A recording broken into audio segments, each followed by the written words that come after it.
The surveys take place around the full and new moons, 2 days before, the day of, and then 2 days after. And that is between May and June.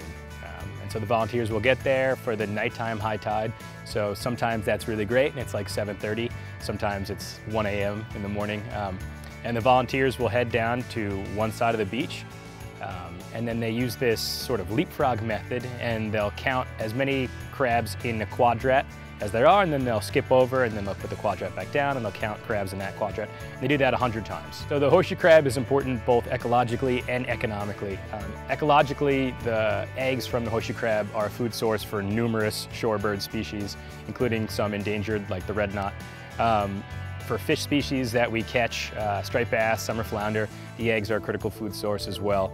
And then economically, they support a multi-million-dollar commercial fishing industry for eel and conch, and they're also critically important to humans for the biomedical industry.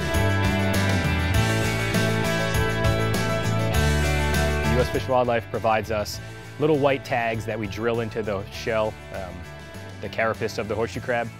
And then they're tagged and they are released back into the water, and then anybody who sees one can report the tag. And we do that because while they're really easy to see while they're spawning, they're up against the beaches. Once they are done spawning, they head off into deeper water, and it's kind of unclear about how far north or south they go or what their travel's like when they're done spawning.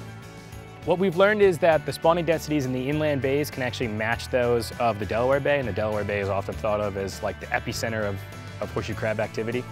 We also recently just published an article in a peer-reviewed journal about the tagging program, and what we discovered there was that horseshoe crabs are sort of segregated into regional populations. So the population of Delaware Bay is sort of between New Jersey and Virginia, and they don't really mix a lot with neighboring subpopulations.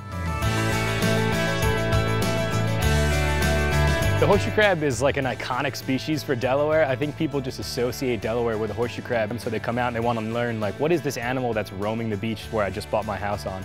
And then they find out that they're pretty neat and that they have a lot of cool behavior, and that it's a pretty interesting species, and they want to get involved.